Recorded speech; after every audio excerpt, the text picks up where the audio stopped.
Welcome back to another video, everyone. Think about this real quick. What do you consider an old age? 70? 80? If you said 70, is it rational for me to ask if 69 years and 364 days is the cutoff? Obviously not. That's ridiculous. But why? Where's the exact pinpoint moment where things shift from one thing to another? From young to old, or small to big? Well, first we must discuss something. Infinity. When most people think of infinity, they think about never-ending increasing numbers, but what about decreasing infinity? Take an atom for an example, the molecular makeup of everything. If you zoom into an atom, we could theoretically zoom in an infinite amount of time. I mean, why not? It wouldn't get any smaller. In fact, it would actually get bigger from our perspective of view. But that's not rocket science, that's just microscopes. But instead of zooming in, what if we scaled down the atom? Could we do it infinitely? Well, yes, actually. There would be a point where it would become invisible almost, but it would never actually truly go away. Isaac Newton's famous law of motion says, energy cannot be created or destroyed. Now let's focus on that first word, energy.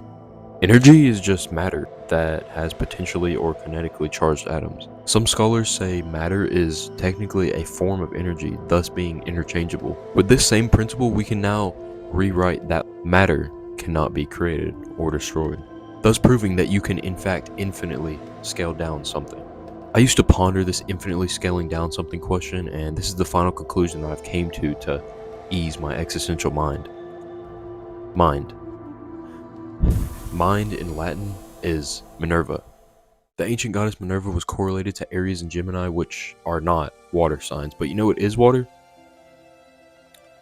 This bottle of water. Now this bottle of water is clearly not the same as my hand holding it, but when did the two become different?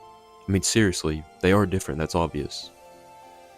Or is it? How can we be certain they're different? You can't exactly pinpoint the moment that differentiates the two. They just are different.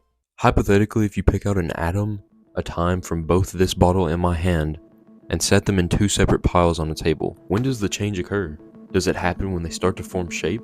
What if you were to mix the two piles of scattered atoms? Could you separate them individually to form each my hand and the bottle again? Now obviously these are ridiculous questions that can't even be performed in the real world. And besides, who would want to pick out all those atoms just to prove that point? I mean, that would take so long. Starting at one wouldn't seem so bad, but when thinking about the billions of others you would have to do, it becomes crazy. But when does a small number become big? 1 is clearly small and 100 is a big number. But if you think of 1,000, 100 isn't so big anymore. And then we can go up to 10,000, 100,000. You can keep on progressing infinitely.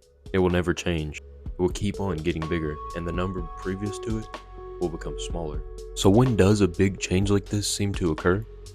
Well, infinity happens to be the common denominator of this problem. Without infinity, there would be such things as small and big numbers by themselves. One of my favorite quotes is, "The amount of numbers between 0 and 1 is larger than the amount of numbers between 0 and infinity." So the thing with numbers is that no number is necessarily big or small. They're just big or small relative to the comparative number in question. And some of you may be thinking, no, there definitely are small numbers. I mean, what about 0? Well, thank God for negative infinity. So yes, you can infinitely decrease just as much as you can infinitely increase in size or value. This is why nothing is big and nothing is small. If you've never pondered any of the topics discussed in this video and now you're having an existential crisis because you can't figure out what the heck any of this means, save yourself the time and remember that specifics don't exist when infinity is in the matter. Thanks for watching.